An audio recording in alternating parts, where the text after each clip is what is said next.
మాసంలో జరిగే ప్రధాన ఉభయ కైంకర్యులుగా ఉండి స్వామి కార్యాన్ని స్వకార్యంగా లోక రక్షణార్థమై చేసినటువంటి కళ్యాణోత్సవాన్ని జరిపి ప్రధాన కర్తగా జరిపిస్తూ ఉంటారు. మేము అదే చెప్పాం. ప్రతి మాసంలో ఈ కళ్యాణోత్సవ కార్యక్రమంలో ఒక్కొక్క మాసంలో ఏంటది అంటే ప్రజలంతా సుఖంగా ఉండాలి. ఒక్కొక్క స్వామికి ఒక్కొక్క విశేషమైన అర్చన ప్రీతి చెందుతూ ఉంటుంది. కానీ కలియుగ దైవంలో కష్టాలు కలతీరాలి అంటే స్వామికి అష్టదళ పాద పద్మారాధన చేయాలట. లోకమంతా హితంగా ఉండాలి అంటే స్వామికి పచ్చని తోరణాన్ని కట్టి నిత్య కళ్యాణం చేయాలట. అందుకోసమే తిరుమల వెంకటేశ్వర స్వామి కూడా నిత్య కళ్యాణం పచ్చ తోరణాలను చూస్తూ ఉండాలి. అయితే మనందరినీ కటాక్షించడం కోసం వచ్చినటువంటి స్వామి రావాలంటే ఇబ్బందిగా ఉందేమో అని ఆయన కాస్త మనందరి కోసమే 7 కొండలు దిగి మన హనుమాన్ జంక్షన్ చేశారు. చాలా మంది అనుకుంటారు స్వామి తిరుమల వెంకటేశ్వర స్వామి, ఆ స్వామి చూస్తుంటే కనుడప్ప మూసి తీసే లోపల టక్కులు లాగేస్తుంటారు. కానీ ఇక్కడ ఆ స్వామి చూస్తుంటే తిరుమల వెంకటేశ్వర స్వామిని చూసినట్టే మాకు తనివి తిరుగుతుందండి. మీరు చేసినటువంటి అలంకరణ స్వామి యొక్క వైభవం అలా ఉంటుంది అంటారు. అది మనం చేసేది కాదు. భగవంతుడికి మెచ్చి అర్పిస్తే భగవంతుడు ఆ విధంగా ఆయనే సిద్ధమవుతారు. అలాగే ఈ లోకహితార్థమే చేసినటువంటి కళ్యాణోత్సవం కూడా ఇక్కడ మన సంకల్పం ఏంటంటే చక్కగా భగవద్ అనుగ్రహం వల్ల లోకమంతా సుభిక్షంగా ఉండాలి. మన హనుమాన్ జంక్షన్ గ్రామం, రాష్ట్రం, దేశమంతా సుభిక్షంగా ఉండాలి. స్వామి అనుగ్రహంతో 84 లక్షల జీవరాశులు సుఖంగా జీవించాలి. అదే మా ప్రధానమైన సంకల్పం. ఆ సంకల్పంతో మన దేవాలయంలో ఎన్నో కార్యాలు జరుగుతున్నాయి. దానిలో ప్రధానమైనది శుక్ర ఏకాదశికి వెంకటేశ్వర స్వామి వ్రతాలు, బహుళ ఏకాదశికి సత్యనారాయణ స్వామి వ్రతాలు, పౌర్ణానికి సుదర్శన నరసింహ మహాయజ్ఞము ఇప్పటి వరకు జరిగేవి. దీంతో ప్రతి మాసంలో కూడా స్వామి కళ్యాణం చేయాలి అనేది ఒక సంకల్పం. ఆ స్వామికి కలియుగంలో కళ్యాణం అంటే ఎంతో ప్రీతక. పచ్చని తోరణాన్ని కట్టిన ఆ పచ్చని తోరణం మధ్యలో కళ్యాణం చేసిన స్వామి ప్రదర్శిస్తూ ఉంటారు. అలాంటి కళ్యాణోత్సవాన్ని స్వామికి చేసి మనం సహజంగా ఇంట్లో సహజంగా పెద్దవాళ్ళు అనుకోండి, మా అమ్మాయి పెళ్లి ఎప్పుడు అవుతుందో, మా మనవరాల పెళ్లి ఎప్పుడు అవుతుందో, లేక నాకు ఉద్యోగం ఎప్పుడు వస్తుందో అని ఏదో ఒక శుభకార్యం కోసం ఎదురు చూస్తుంటాం. అవునా? నిజంగా వివాహ యోగ్యత కలగాలంటే సహజంగా వివాహ యోగ్యతలో 7వ స్థానంలో జ్యోతిష్యపరంగా మాట్లాడితే 7వ స్థానం 7వ స్థానంలో పాపగ్రహాలు ఉన్నా, శని దోషం ఉన్నా, లేక శని చూస్తున్నా కొన్ని ఇబ్బందులు కలుగుతూ ఉంటాయి. మేము జ్యోతిష్యులుగా ఇలాంటి జరిగినప్పుడు వెంకటేశ్వర కళ్యాణం చేసుకోండి, మీ చేతిలో స్వామి పాదాలకు తలంబ్రాలు సమర్పించండి అని వారికి రెమెడీస్ రాస్తూ ఉంటారు. ఇక్కడ కూడా ఏంటంటే శక్తి ఉన్నవారు చేసుకుంటూ ఉంటారు. శక్తి లేకపోయినా ప్రతి మాసంలో అతి సామాన్యులు కూడా చక్కగా దేవస్థానం వారికి 500 రూపాయలు కట్టి స్వామి కళ్యాణోత్సవం కూర్చోవచ్చు.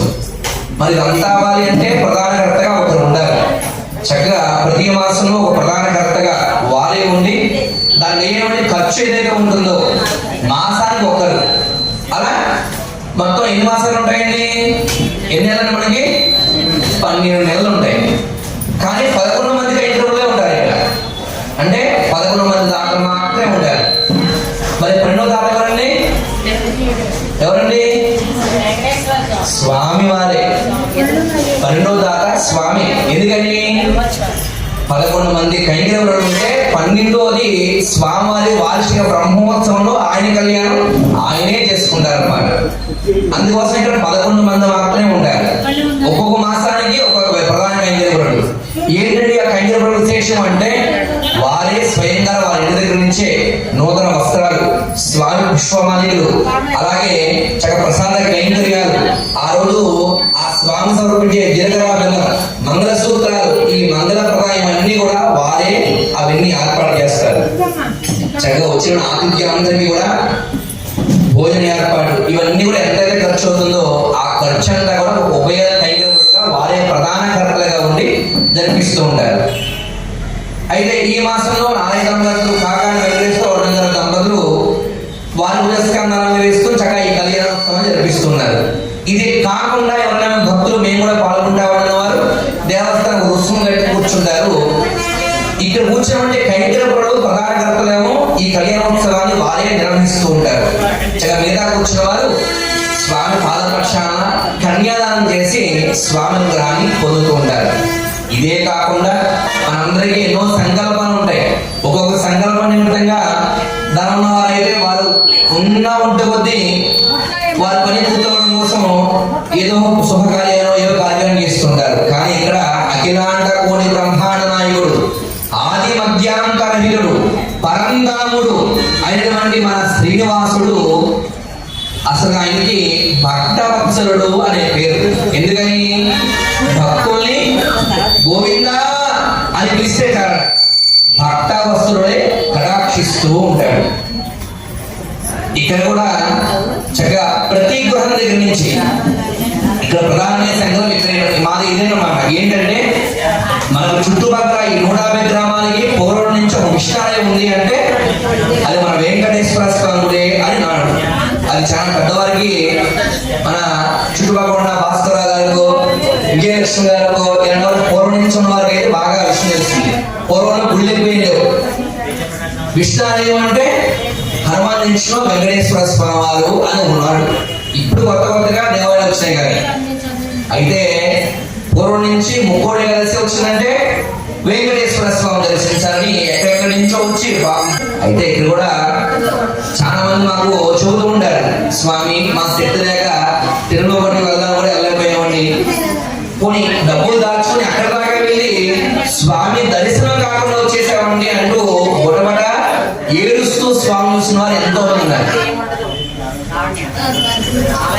చాలా మంది ఉన్నారు. స్వామి కళ్యాణోత్సవం కూర్చుందాం అనుకున్నాం, కనీసం ఆ కళ్యాణ టికెట్ మాకు దొరకట్లేదు స్వామి అని వాళ్ళు చాలా మంది ఉన్నారు. ఇలాంటి వాళ్ళందరికీ కూడా స్వామి అనుగ్రహం సులువుగా ఏ విధంగా భక్త సులభుడు భక్త వత్సలుడు కటాక్ష కలగాలి అంటే చక్కగా ఆ తిరుమల వెంకటేశ్వర స్వామి ఎలా అయితే కళ్యాణోత్సవం జరుగుతుందో ఇక్కడ ప్రత్యక్షంగా భక్తులమే ఈ కళ్యాణోత్సవం ప్రతి మాసంలో జరగాలి. ఏం జరుగుతుందో ప్రత్యక్షంగా దగ్గర ఉండి అందరూ చూడాలి. అలా పూర్తయ్యాక ఇదిగో ఆ అమ్మని సమర్పించిన మంగళ సూత్రాల యొక్క విశేషమైన కుంభం అందరూ ధరించాలి. ఇదే కాకుండా సహజంగా కళ్యాణోత్సవం తిరుమలలో చేసిన అక్కడ కట్టే రుసుముకి ఎవరైతే ప్రధాన కర్తలు ఉన్నారో వాళ్ళు మాత్రమే ధర్మంలో వహిస్తుంటారు. కానీ ఇక్కడ మా సంకల్పం అది కాదు. ఏంటి మా సంకల్పం అంటే ప్రతి ఒక్క భక్తులు ప్రతి మాసంలో జరిగే కళ్యాణోత్సవంలో వారి గృహంలో సంకల్పం ఏది, మా అమ్మాయి పెళ్ళేవాళ్ళు అంటే ఆ సంకల్పం చెప్పి ప్రణాళిక వస్తుంది. ఒక 3 పీకులు బియ్యాన్ని తీసుకొని ఆ బియ్యంలో పసుపు ఆవునయ్య వేసి నాకు ఆరోగ్యం బాగుండాలి, లేక నాకు ఆర్థిక ఇబ్బంది ఉన్నాయి స్వామి, ఆ సంపదలు కలగాలి, మీ కోరిక ఏదైనా సరే మీ పూజ గదిలో ఉదయం పూజ చేసే సమయానికి ఆ తరుణ కలుపుకొని ఆ గోవిందనామస్మరణ చక్కగా దేవాలయంగా తీసుకురావాలి. కళ్యాణంలో కూర్చున్నా కూర్చోకపోయినా తప్పక ప్రతి ఒక్కరూ ఒక 3 పిడికిళ్ళు బియ్యంలో తరుణాలు కలిపి తీసుకొచ్చుకోవాలి. ఈ కళ్యాణోత్సవం పూర్తయ్యేంత వరకు ఆ తరుణాలు మీ దగ్గరే పెట్టుకుని చేసే ప్రతి పూజా పురస్కారాన్ని చూస్తూ ఆ స్వామి దయానుగ్రహంతో అయ్యా మమ్మల్ని కటాక్షించు, నీ కటాక్షంతో మా కోరికని సిద్ధింపదేవిగా భక్త వస్త్రుడా అంటూ స్వామిని ప్రార్థించాలి. చక్కగా ఆనందంగా స్వామి కళ్యాణోత్సవం పూర్తయ్యాక అందరూ కూడా స్వామి పాదాలకి ఆ తాంబూలాలు సమర్పించి ఆశీర్వాదం పొంది భోజనం చేసి వెళ్ళాలి. ఇది కార్యక్రమం.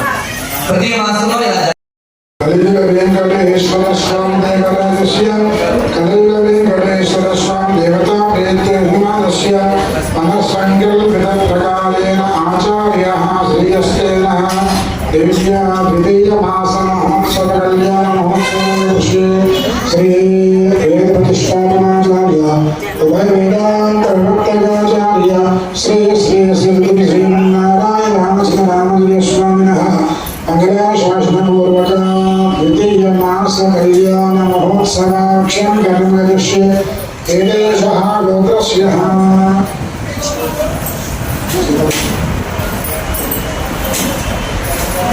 భగవాన్ यस्य धर्मज्ञानस्य स्वतन्त्रः देवस्य सर्वत्र वेदं विष्णुनामं यस्य धर्मज्ञानस्य स्वतन्त्रः देवस्य सर्वत्रस्य देवनामस्य धर्मज्ञानस्य स्वतन्त्रः कौशल आश्रयस्य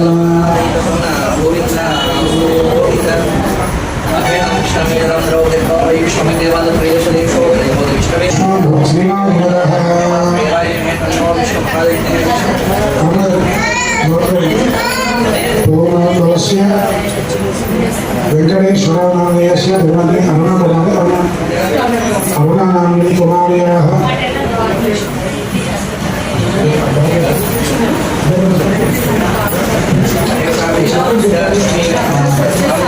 धर्म सत्य साई श्रीनिवास महेश नामयस्य धर्मपति जगत भजनामय देवनाम पौर्णमयोगस्य भाग्यलक्ष्मी नामयस्य सद्गुरुदेव पाणिनि हरिकला वेदता धर्म श्रीनाथ जगतः चरमनरोगस्य सुब्बाराय नामयस्य जगन्नाथ उत्तर गोत्र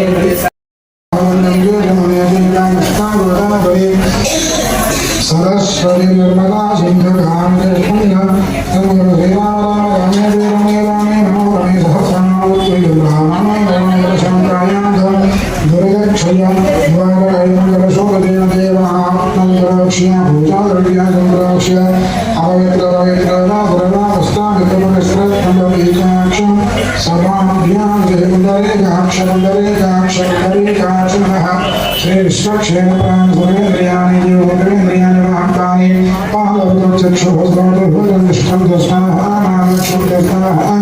यजमानं रक्षं दस्मः ब्रह्मगणेदे पुनस्मा चक्षुर्मणः प्राणहनमादे हिवगं जलभस्मीमधूतमिच्छन्दिमनादे वैयानस्तस्मभं वैतान्मदागतनामानयदास्वामुपहयदे स्थिरभवामरतमः सुमपरमः दुःखसमरमः स्थिरासंगदे ओम विश्वक्षेत्रनारायणामि ओम नमः विश्वक्षेत्रनारायणामि ओम नमः विश्व